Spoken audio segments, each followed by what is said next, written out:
믿는 사람들의 신앙의 지침서라고 할 수 있는 성경을 보면 우리가 결코 잊어서는 안 될, 평생 가슴에 새기고 살아야 될 금쪽 같은 말씀들이 성경에 기록이 되어 있습니다. 그 중에서 유명한 구절들을 몇 가지 소개하면 대제사장의 축복기도라고 알려져 있는 민수기 6장 24절에서 26절의 말씀은 여러분들이 좀 기억해야 될 중요한 말씀입니다. 여호와는 내게 복을 주시고 너를 지키시기를 원하며 여호와는 그의 얼굴을 내게 비추사 은혜 베푸시기를 원하며 여호와는 그 얼굴을 내게로 향하여 드사 평강 주시기를 원하노라. 가정과 자녀를 위하여 여러분들 축복하며 기도하실 때 이 말씀을 적용하시면 아마 도움이 되리라 생각됩니다. 또한 여호와는 나의 목자시니 내게 부족함이 없으리로다로 시작되는 시편 23편은 우리가 암송할 정도로 굉장히 사랑하는 유명한 말씀 중에 하나입니다. 신약으로 넘어가 보면 복음을 한마디로 요약한 요한복음 3장 16절 같은 말씀도 신앙생활 하는 사람치고 모르는 사람이 없는 중요한 말씀이라 말할 수 있습니다. 또한 고린도전서 13장 사랑장이라고 불리죠. 그래서 이 사랑장으로 알려진 고린도서 13장도 찬양의 가사로 쓰여질 정도로 굉장히 잘 알려져 있고요. 믿음장이라고 하는 히브리서 11장도 사실은 대단히 중요한 내용을 담고 있는 성경의 믿음의 영웅들을 담고 있는 성경의 핵심장 가운데 하나라고 말할 수 있습니다. 그리고 또 한 가지를 소개한다면 저는 오늘 살펴보게 될 마태복음 7장 12절의 말씀이 우리가 평생 간직해야 될 신앙생활의 핵심을 가르쳐주는 대단히 중요한 말씀이라고 저는 말씀드리고 있습니다. 그러므로 무엇이든지 남에게 대접을 받고자 하는 대로 너희도 남을 대접하라. 이것이 율법이요 선지자니라. 소위 황금률이라고 알려져 있는 이 말씀, 산상수훈의 핵심 가치를 담고 있고 주님께서 우리에게 진정 원하시는 그리스도인의 더 나은 의로운 삶이 무엇인가를 한마디로 요약해 주는 말씀이 바로 본문 7장 12절의 말씀이라 말할 수 있습니다. 왜 사람들은 이 구절을 가리켜서 더 골든룰, 황금룰이라 부르는 것일까? 여기는 역사적인 배경이 있습니다. 알렉산더 세베루스라는 로마의 황제가 이 말씀이 너무 좋아서 자기가 살고 있는 궁전의 한 벽에다가 금으로써 이 말씀을 새겨놨습니다. 그때부터 이 말씀을 가리켜 사람들은 믿는 사람들이 반드시 지켜야 될 골든룰과 같다. 그래서 황금률이라 이렇게 붙여지게 된 것입니다. 자, 오늘 본문을 보시면 제일 먼저 시작되는 단어가 뭡니까? 그러므로라는 단어로 시작하고 있습니다. 주님께서 결론적인 말씀을 전하실 때, 중요한 말씀을 결론 내실 때 그러므로라는 단어를 주로 사용하셨는데요. 자, 이 말씀을 전하시고자 하는 주님의 핵심적인 의도가 뭘까요? 산상수훈의 말씀을 마무리하면서 주님께서는 황금률이라 불려지는 이 말씀을 우리에게 전해주고 있는데요. 이 말씀의 핵심 가치가 뭘까요? 한마디로 요약한다면 섬김이라 말할 수 있습니다. 월드비전의 책임자로 알려지는 리차드 스턴스 씨가 책 한 권을 썼는데요. 구멍난 복음이라는 책을 썼습니다. 무엇을 이야기하냐면 성경에서 섬김이라는 단어가 나오는 구절들을 모두 가위로 오려내면 성경은 구멍난 복음이 된다는 것을 이야기합니다. 성경에서 전하고자 하는 하나님 나라의 가치가 여기에 있다는 것입니다. 섬김의 삶을 사는 것, 하나님을 사랑하는 마음으로 이웃을 섬기며 살아가는 것, 이것은 하나님 나라의 핵심적인 가치이고 믿는 자들이 삶으로 실천해야 될 산상수훈의 가장 중요한 주제임을 주님은 여기서 언급하고 있는 것입니다. 주님께서 제자들에게 이 말씀을 주실 때, 그리고 우리들에게 이 말씀을 주실 때 그 이유가 무엇일까요? 마태복음 5장 20절에 저는 그 답이 있다고 생각됩니다. 내가 너희에게 이르노니 너희 의가 서기관과 바리새인보다 더 낫지 못하면 결코 천국에 들어가지 못할 것을 엄중하게 말씀하셨습니다. 여기에 하나님의 기대치가 있습니다. 믿는 사람들은 누구보다도 더 나은 의로운 삶을 살아야 될 것을 주님은 산상수훈을 통해서 우리에게 말씀합니다. 믿는 자들은 보물을 땅에 쌓아두지 말고 하늘에 쌓는 자가 되어야 된다. 염려하지 말고 하나님의 나라와 그 일을 먼저 구하는 자가 된다.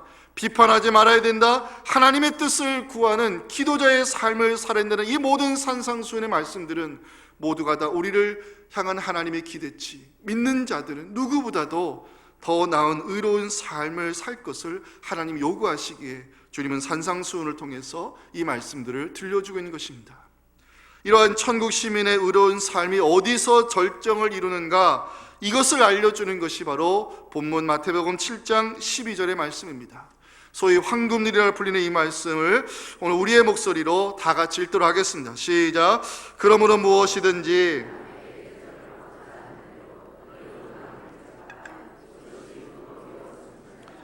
이 말씀이 과연 무엇을 의미하는 것인지, 믿는 자들이 이 말씀을 삶 속에서 어떻게 실천해낼 수 있을 것인지 여러분 함께 생각해 말씀 들으실 때 하나님의 크신 은혜가 우리의 심령과 임할 수 있기를 주님의 이름으로 축원합니다. 첫째, 내가 싫어하는 것을 남에게 행하지 말고 내가 좋아하는 것을 남에게 먼저 해주는 것이, 이것이 섬김의 삶이라는 사실을 본문 우리에게 말씀해 줍니다. 섬김의 삶을 살기 위해 우리가 노력해야 될 것이 무엇인가? 첫째는 하지 말아야 될 것에 대해서 먼저 언급하겠습니다. 첫째는 내가 싫어하는 것을 남에게 행하지 않는 것이, 이것이 섬김의 또 하나의 실천이 될 수 있다는 것입니다. 유대인들이 좋아하는 탈무드나 이 스토아 철학자들의 교훈을 읽어보면 이와 비슷한 내용들이 있습니다. 예를 들어서 유대인 랍비인 힐렐이라는 사람은 탈무드에서 이렇게 말합니다. 당신이 싫어하는 일은 남에게도 하지 말아야 된다. 스토아 철학자들도 말합니다. 당신에게 일어나지 않았으면 하는 일을 남에게 하지 않도록 조심해야 된다고 교훈합니다. 자, 이러한 교훈들이 무엇을 의미합니까? 내가 싫어하는 것을 남에게 행하지 않는 것, 이것이 바로 이웃을 섬기는 하나의 방법이 될 수 있다는 것입니다. 내가 싫어하는 것을 남이 좋아할까요? 내가 싫어하는 것을 남이 좋아할까? 저는 결코 그렇지 않다고 생각됩니다. 저는 인생을 많이 산 사람은 아닙니다만은 많은 사람을 만나는 일을 하고 있습니다. 제가 지금까지 살아오면서 많은 성도님들과 부딪히면서 내린 결론이 있습니다. 사람 사는 게 다 비슷비슷하다는 것입니다. 사람이라는 존재가 감정과 생각과 각자의 자존심을 안고 살아가지만 결론적으로 들어가 보면 사람 사는 것이 다 비슷비슷합니다. 그렇기 때문에 내가 싫어하는 것이면 남도 싫어하는 것이 될 수 있는 것이고, 내게 일어나지 않았으면 하는 일이 남에게도 일어나지 않았으면 하는 일이 될 수 있는 것입니다. 섬김의 삶은 어떻게 보면 여기서부터 시작이 되어야 되지 않을까 생각됩니다. 내가 싫어하는 일이라 생각되시면 남에게 하지 않도록 주의하는 것, 이것이 우리가 실천할 수 있는 작은 섬김이 될 수 있는 것입니다. 예를 들어서 여러분 마태복음 7장 펴놓고 계시죠? 1절부터 5절까지를 눈으로 한번 빨리 읽어보실까요? 마태복음 7장 1절부터 5절까지 읽어보시면 뭘 언급하고 있습니까? 비판하지 말라, 주님 말씀합니다. 비판받는 것을 좋아하는 사람이 누가 있을까요? 누가 나의 인간적인 약점과 허물을 건드리면서 그것을 가지고 말거리 만들고 깎아내리면 그거 좋아할 사람이 누가 있겠습니까? 생각해보면 내가 싫어하는 것을 남도 싫어하니 이것을 하지 않도록 주의하는 것이, 이것이 우리가 실천할 수 있는 작은 섬김임을 주님 우리에게 말씀해 주고 있는 것입니다. 두 번째, 이건 적극적인 것입니다. 내가 좋아하는 것을 남에게 먼저 해주는 것이 적극적인 섬김의 실천인 것입니다. 먼저 제가 언급했죠. 내가 싫어하는 것이면 남도 싫어할 수 있으니 남에게 하지 않는 것도 작은 섬김의 실천입니다. 두 번째 방법은 뭡니까? 내가 좋아하는 것을 남에게 먼저 해주는 것이, 이것이 적극적인 섬김의 실천이라는 것입니다. 12절을 다시 한번 봐주시기 바랍니다. 12절 보시면 무엇이든지 남에게 대접을 받고자 하는 대로 너희도 남을 대접하라 말씀합니다. 무엇을 의미하는 말씀입니까? 먼저 섬기라는 것입니다. 우리가 살아가면서 사람들과 인간관계를 맺기 시작하면요, 생겨나는 것들이 있습니다. 뭔지 아십니까? 우리가 사람들과 인간관계를 맺기 시작하면 생겨나는 것들이 있어요. 그게 뭐냐? 사람에 대한 기대치입니다. 살다 보면 남편이 아내에게 기대하는 것이 생겨납니다. 아내 또한 남편이 해주었으면 하는 기대치가 있습니다. 부모의 자식에 대한 기대가 있을 것이고, 자식 또한 부모들이 이렇게 해주었으면 하는 기대치가 있습니다. 나와 관계를 맺고 있는 이 사람들이 이렇게 내게 해주기를 마원하는 그 마음의 기대치, 누구라도 갖고 살아가는 것이 이게 인간관계입니다. 근데 문제는 그런 기대치가 채워지지 않을 때, 내가 원하는 수준의 답이 나오지 않을 때 부부관계는 갈등의 골이 깊어지기 시작하는 것이고, 부모와 자식과의 관계는 대화가 멀어지기 시작하는 것이고, 사람과의 인간관계가 나를 힘들게 하는 안 좋은 쪽으로 길어질 수밖에 없습니다. 왜 이런 문제가 생겨나느냐? 답은 하나입니다. 내가 원하는 기대와 수준이 채워지지 않았기 때문입니다. 이런 문제를 어떻게 해결해야 될까요? 주님은 본문에서 그 답을 제시합니다. 남에게 대접을 받고자 하느냐? 네가 먼저 대접해 주어라라고 말씀합니다. 다시 말씀드리면 내가 원하는 수준대로 남을 섬길 수 있어야 한다는 것입니다. 남에게 그만한 기대를 갖고 있다면 그 기대만큼 우리가 먼저 남을 섬기는 수준이 되어야 비로소 더 나은 의로운 삶을 살아가는 성숙한 크리스찬이 될 수 있는 것입니다. 남편이 아내에게 기대하는 것이 있으십니까? 그 기대치의 양만큼 아내를 먼저 섬겨보시기 바랍니다. 깔려지는 반찬 수가 달라질 것이고, 들려오는 말투가 부드러워질 것이고, 출근하려면 구두가 닦여져 있을 것입니다. 아내가 남편에게 요구하는 수준이 있으십니까? 그 수준만큼 남편을 먼저 섬겨보시기 바랍니다. 갖다주는 생활비가 달라질 것이고, 아마 보너스까지 줄지 모르겠습니다. 숨겨놓은 것들. 참 물어볼 게 있어요. 여자분들은 왜 맨날 어디 나가려고 그러면 입을 옷이 없다 그랬어요? 내가 봤을 때는 새거 생긴 옷인데 장롱 여러분 가득 찼거든요. 맨날 입을 옷이 없다 그래요. 나 이해를 못해. 그게 무슨 뜻이에요 도대체? 옷 사달라는 얘기예요? 이거 어디 왜 이렇게 됐지 얘기가? 하여튼 내가 원하는 기대가 충족되기를 기다리지 마십시오. 내가 원하는 기대가 충족되기를 기다리지 마시고, 내가 원하는 기대만큼 그 수준 가지고 먼저 섬길 때 더 좋은 결과가 우리에게로 돌아올 줄 믿습니다. 제가 만약 그 당시에 마태였다면 저는 이 본문을 기록할 때 한 단어를 여기다 더 넣었을 것 같아요. 먼저란 단어. 남이 내게 해주기를 기대하지 말고 내가 먼저 그 사람의 기대치를 만족시킬 줄 아는 사람, 이 사람이 바로 하나님이 원하시는 더 나은 의를 실천하는 좋은 크리스찬이라 말할 수 있다는 것입니다. 사랑하는 여러분, 우리는 관계의 문화 속에 살아가고 있습니다. 관계의 문화 속에 살아가는 우리가 이 말씀을 실천할 때 나 한 사람의 먼저 섬김이 인간관계를 바꿀 수 있는 것이고, 공동체 안에서 은혜와 덕을 끼쳐가는 꼭 필요한 사람으로 살아갈 수 있기를 간절히 소원합니다. 사도 바울이 이에 대해서 로마서 12장 10절에서 이렇게 권면합니다. 형제를 사랑하여 서로 우애하고 존경하기를 뭐라고요? 서로 먼저 하라 그랬습니다. 섬김의 삶, 이건 기독교의 핵심 가치이고, 주님께서 이 땅에 계시는 동안에 우리에게 보여주셨던 그분의 삶이었고, 믿는 자들이 실천해야 될 더 나은 의가 바로 섬김을 통해서 가능하다는 것입니다. 진정 섬기는 자로 살기 위해서는 우리가 노력해야 될 것이 두 가지가 있습니다. 내가 싫어하는 것을 남에게 행하지 않는 것이 중요합니다. 내가 좋아하는 것을 남에게 먼저 해주는 것이, 이것이 믿는 자들이 실천해야 될 황금누리라는 사실을 잊지 마시고, 섬김을 받기보다 섬기는 자가 되셔서 섬기는 자만이 누릴 수 있는 기쁨과 보람을 삶 속에서 경험할 수 있는 우리 모두가 될 수 있기를 주님의 이름으로 축원합니다. 두 번째, 저를 한번 따라 하시면 좋겠습니다. 섬김의 크기가 믿음의 크기입니다. 제가 언젠가 수요일날 누가복음 강의할 때 이 이야기를 들려드렸습니다마는, 일본 사람들이 기르는 관상어 중에 고이라는 잉어가 있습니다. 굉장히 재미있는 잉어인데, 이 고이라는 잉어를 작은 어항에 넣고 키우면 5cm에서 8cm까지 자란다고 합니다. 근데 이 고이라는 잉어를 좀 더 커다란 수족관이나 연못에 넣고 키우면 이 잉어는요 15에서 20cm까지 자란다고 합니다. 근데 재미있는 것은 이 고이라는 잉어를 강물에 넣어버리면 무려 그 크기가 90에서 120cm까지 자란다고 합니다.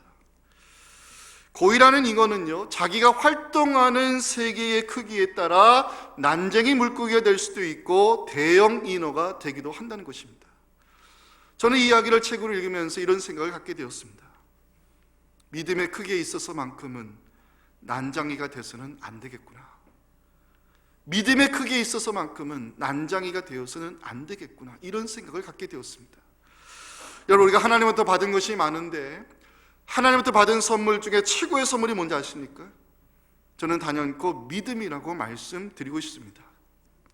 예수 그리스도를 향한 믿음은 우리에게 구원을 가져다 주었고, 우리의 신분을 가져다 주었고, 바꿔주었고, 우리에게 영원한 하나님의 나라를 보장해 주는 이 놀라운 축복은 우리가 믿음을 선물로 받았기에 가능한 이야기일 것입니다. 근데 중요한 것은요, 하나님은 우리의 믿음이 구원받은 것에 만족하는 어항 속에 갇혀진 믿음이 되기를 하나님은 원하지 않는다는 것입니다. 하나님께 선물로 주신 이 믿음을 통해서 예수를 믿고 구원을 선물로 받았다면 여기에 갇혀있지 말고 이 믿음을 키워서 세상을 향해 나아가는, 그래서 세상 속에 하나님의 나라를 만들어가는 강물 속에 큰 잉어가 되기를 하나님은 원하신다는 것입니다. 그래서 이 시간에 여러분에게 말씀드립니다. 이 믿음을 키우길 원하신다면 섬김의 크기를 늘리셔야 할 줄로 믿습니다. 우리가 잘 알고 있는 성경 인정하는 아브라함, 믿음의 조상이라 불립니다. 그 많은 사람입니다. 분명히 이 아브라함의 인생을 들어보면 저는 정말 믿음의 사람이다라고 인정할 수밖에 없는 사건들이 있습니다. 그런데 저는 다른 각도에서 이 아브라함이 하나님께 인정받았던 좋은 믿음의 사람이었다는 사실을 다른 각도에서 한번 풀어가고 있습니다. 자, 이 시간 마지막으로 성경 같이 찾아서 보겠습니다. 창세기 18장을 열어놓고 마지막 설교 들으시면 좋겠습니다. 창세기 18장 가시면 아브라함이 왜 하나님의 복을 받는 믿음의 사람으로 인정받게 되는가 중요한 사건이 소개가 됩니다. 자, 18장 1절을 다 같이 한번 읽겠습니다. 시작. 여호와께서 마므레 상수리 나무들이 있는 곳에서 아브라함에게 나타나시니라. 날이 뜨거울 때에 그가 장막문에 앉아 있었다 그랬습니다. 자, 여기 보시면 날이 뜨거울 때라는 표현이 있어요. 자, 중동 지역에 또 성지순례 가신 분들 다 경험했겠지만 이 이집트나 이스라엘, 요르단 이쪽의 지역에서의 낮이 뜨겁다는 표현은요, 사람이 활동할 수 없을 정도의 열기를 가리킵니다. 그래서 중동 지역에 가면 낮에는 주로 사람들이 일 안 합니다. 그리고 잠을 자죠. 그리고 저녁이 됐어야 마켓이 열리고 상점들이 열리고 사람들이 길거리 나와서 음식 먹는 모습들을 많이 볼 수 있습니다. 뜨거운 여름날의 대낮, 아무것도 하기 싫은 시간일 것입니다.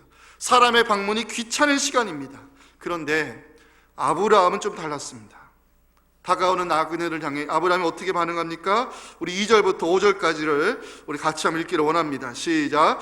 눈을 들어 본즉 사람 셋이 맞은편에 서 있는지라.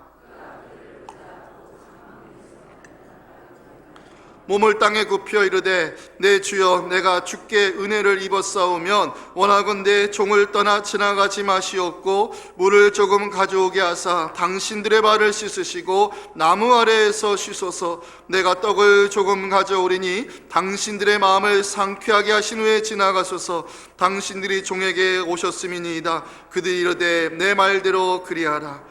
이들은 분명 지나가는 나그네 모습이었습니다. 굳이 붙잡지 않아도 될 사람이었습니다. 더군다나 날은 아무것도 하기 싫은 뜨거운 대낮이었습니다.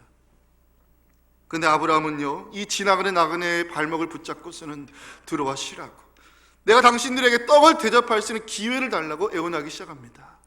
자, 이러한 아브라함의 모습을 보면서 우리는 섬김에 대하여 세 가지 중요한 메시지를 발견할 수 있습니다. 첫째, 사람을 섬김의 대상으로 볼 수 있는 눈이 있어야 한다는 것입니다. 나그네는요, 그야말로 지나가는 사람입니다. 지나가도 아무런 상관이 없는 사람이지만 아브라함의 눈에는 나그네가 아닌 섬김의 대상으로 보았던 것입니다. 이러한 아브라함의 모습을 보면서 우리가 진정 배워야 될 것은 사람을 섬김의 대상으로 볼 수 있는 그런 여유로움이 우리에게 있었으면 좋겠습니다. 나그네는 그야말로 우리 인생에 도움이 되지 않습니다. 나와 상관없는 삶을 말할 수 있습니다. 그런데 아브라함의 눈에는 비록 나그네라 할지라도 그에게는 섬김의 대상으로 볼 수 있는 넉넉함이 아브라함에게 있었다는 것입니다. 두 번째, 섬김의 기회를 놓치지 않으려 했습니다. 지나가는 사람들을 아브라함이 붙잡은 이유가 무엇입니까? 섬김의 기회를 놓치지 않기 위해서입니다. 여러분 아시겠지만 요한복음 12장에 가보면 향유 옥합을 깨뜨리는 사건 다 알고 계시죠. 죽은 나사로를 살려준 주님이 너무 고마워서 자신이 어머니께 받았던 유품 중에 제일 소중한 향유 옥합을 과감히 깨뜨리고 주님을 섬기기 위해 머리털로 흘러내는 향유를 닦아주었던 마리아를 기억할 것입니다. 이 모습을 지켜보고 있던 가룟 유다가 한마디 거둡니다. 왜 이런 일을 했냐고, 왜 이런 쓸데없는 일을 했냐고. 이 향유를 팔면 300데나리 값이 나올 텐데 그거 가지고 구제 사업하는 게 훨씬 더 유익하지 않냐고. 계산적으로 나오는 가룟 유다, 주님이 어떻게 하셨을까요? 한마디 쏘아 붙였습니다. 요한복음 12장 8절을 보면 가난한 자들은 항상 너희와 함께 있거니와 나는 항상 있지 아니하리라. 무엇을 의미하는 말씀입니까? 섬김에도 기회가 있다는 것입니다. 섬김의 기회를 놓치지 않는 것이 여러분들 왜 중요한지 아십니까? 섬김의 기회를 놓치지 않는 것이 왜 중요하느냐? 섬김의 기회가 하나님의 복을 받는 기회로 돌아올 수 있기 때문입니다. 창세기 18장 열어놓고 계십니까? 14절의 말씀을 다 같이 읽기 원합니다. 14절 읽어볼까요? 시작. 여호와께 능하지 못한 일이 있겠느냐? 기한이 이를 때에 내가 네게로 돌아오리니 사라에게 뭐라고요? 아들이 있을 것이다. 섬김의 기회, 하나님의 복을 받는 기회로 돌아올 수 있음을 아브라함은 우리에게 보여주고 있습니다.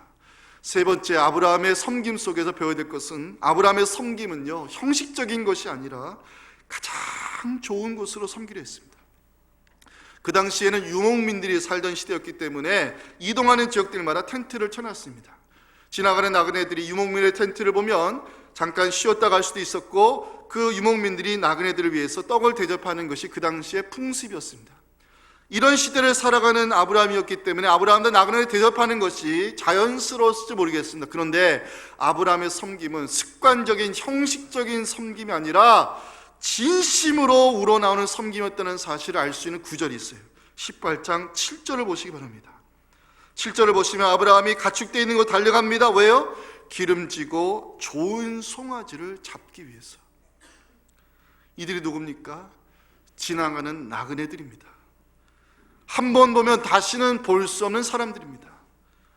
그런데도 아브라함은 이러한 나그네들을 섬김의 대상으로 보았고 섬김의 기회를 놓치지 않으려 했고, 자신이 가진 것 중 기름지고 좋은 송아지를 잡아 이들을 섬기려 했습니다. 성경은 아브라함을 가리켜서 믿음의 사람이라고 부릅니다. 물론 아브라함이 그러한 인정을 받기까지 갈대아 우르 땅을 떠나서 말씀 하나 붙잡고 하나님의 인도하심을 갔던 사실을 잘 알고 있습니다. 실제로 사랑하는 아들 이삭을 번제물로 바치려 했던 사건을 우리 잘 알고 있습니다. 진정 아브라함 믿음의 사람이라 불릴만 합니다. 그런데 아브라함이 진정 믿음의 사람으로 인정받았다는 것은 그가 섬김의 삶을 살았던 사실을 하나님이 직접 경험했기 때문에 하나님의 아브라함을 믿음의 사람으로 인정해 주지 않았을까 생각됩니다. 그 증거가 있습니다. 히브리서 13장 2절에 가면 하나님은 아브라함의 섬김을 기억하시고 그의 믿음에 관해서 이렇게 기록해 놨습니다. 손님 대접하기를 잊지 말라. 이로써 부지 중에 천사들을 대접한 이가 있었다라고 이야기합니다. 나그네 모습으로 분장하신 하나님께서 아브라함의 극진한 섬김을 받으시고 그의 믿음을 성경책에 기록해 놓았던 것입니다. 이제 말씀을 맺겠습니다. 저를 한번 봐주실까요? 하나님을 만나고 싶어하는 순진한 한 소년이 있었습니다. 내가 어떻게 하면 하나님 만날 수 있을까 고민하다가 이 소년이 결단을 내렸습니다. 가방을 들고서는 거기다 빵, 초콜릿, 음료수를 넣고 하나님을 만나기 위해 집을 나서기 시작했습니다. 몇 시간 걷다가 다리가 아프니까 공원에 가서 쉬려고 하는데 배가 고팠습니다. 가방을 열어서 빵과 초콜릿과 이 음료수를 먹으려 하는데 그 옆에 홀로 있는 할머니가 눈에 들어왔습니다. 할머니를 유시해 보니 배가 고프신 것 같았습니다. 이 소년이 다가가서 할머니, 내가 좀 빵과 초콜릿이 있는데 같이 드시겠어요 하면서 가져온 빵과 초콜릿과 음료수를 할머니에게 나누어 주었습니다. 그거를 받아주는 할머니가 너무너무 이 소년의 이 섬김이 기특해서 흐뭇한 표정으로 그 빵과 초콜릿을 받아들고 같이 먹기 시작했습니다. 같이 먹으면서 이런 이야기 저런 이야기를 나누면서 웃음꽃이 피기 시작했습니다. 시간이 지나서 해가 누워지니까 이제는 집으로 돌아갈 때가 되어서 이 소년이 일어나는데 할머니가, 얘야, 내가 너에게 줄 것이 없는데 내가 너 한 번만 안아봐도 되겠니? 예, 할머니 그렇게 하세요. 할머니는 세상에서 가장 따뜻한 미소로 이 소녀를 꽉 안아주고 잘 가라고 보내주었습니다. 이 소년이 해가 뒤었기 때문에 집으로 돌아가게 되었습니다. 맞이하는 어머니가 아들에게 묻습니다. 얘야, 너 무슨 좋은 일 있었니? 얼굴이 밝구나. 아들이 대답합니다. 엄마, 나 오늘 공원에서 하나님 만났다. 그리고 하나님이랑 같이 쪼꼬레 먹었다. 자랑했습니다. 할머니도 집으로 돌아갔습니다. 할머니의 얼굴이 밝았습니다. 가족들이 물어봤습니다. 어머니, 오늘 무슨 좋은 일 있으셨어요? 그 할머니가 가족들에게 이렇게 이야기했습니다. 얘들아, 나 오늘 공원에서 하나님이랑 같이 빵 먹었다. 근데 아니, 우리가 알고 있는 하나님보다 훨씬 젊으시더라. 자랑했습니다. 가슴이 따뜻해지는 이야기에 나오는 한 예화입니다. 사랑하는 여러분들, 요즘은 정말 자기밖에 모르는 세상으로 변해가는 것 같습니다. 자기 자식밖에 모르고 자기밖에 모르는 이 이기적인 세상 속에서 믿는 사람들이 그 속에 들어가 어떤 역할을 감당해 줘야 될까요? 저는 여러분들 때문에 주변이 따뜻해졌으면 좋겠습니다. 섬김의 삶을 사는 것, 나눔의 삶을 사는 것, 이것만큼 따뜻한 세상을 만드는 방법은 없을 것입니다. 부지 중에 하나님을 섬기는 축복, 우리에게도 찾아올 수 있기를 주님의 이름으로 축원합니다. 하나님 감사합니다. 오늘 귀한 말씀을 들려주시고 믿는 자들의 세상 속에서 어떤 역할을 감당해야 되는지 하나님 깨우쳐 주시니 감사합니다. 그저 듣고 잊혀지는 말씀이 아니라 우리의 삶을 바꿀 수 있는 말씀 되게 도와주셔서 특별히 다가오는 새생명축제, 내 안 믿는 가족들, 또 안 믿는 우리 이웃들을 향해서 어떻게 하든지 섬기고 나누는 삶을 살아서 그들을 주님 앞에 인도하여 함께 예수 믿고 구원하는 놀라운 역사를 이번 새생명축제를 통해서 이루어갈 수 있도록 주 우리 모두를 은혜의 통로로 사용하여 주시옵소서. 예수님의 이름으로 기도하옵나이다. 아멘. 함께 자세히 일어나시겠습니다. 말씀 생각하시면서 하나님 아버지의 마음 이 찬양으로 예배 마치도록 하겠습니다.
구원하기 위해 십자가에서 모든 것을 내주신 예수 그리스도의 사랑과 우리 그 사랑뿐인 독생자 예수님을 이 땅에 보내주신 아버지 하나님의 크신 은혜와 또 이 말씀대로 살도록 도와주시고 순종케 하시는 성령 하나님의 함께 하시는 그 모든 은혜 역사가 오늘 이기적인 세상 속에서, 각박한 세상 속에서 믿는 자들이 그 속에서 어떤 역할을 감당해야 되는지 말씀 듣고 삶의 은혜로 돌아가 결단하며 이 말씀대로 살기를 원하는 우리 사랑하는 모든 성도들의 기도 제목과 가정과 이 교회와 우리가 가슴에 품고 기도하는 태신자 위에 지금부터 영원토록 함께 하시기를 간절히 축원하옵나이다. 아멘.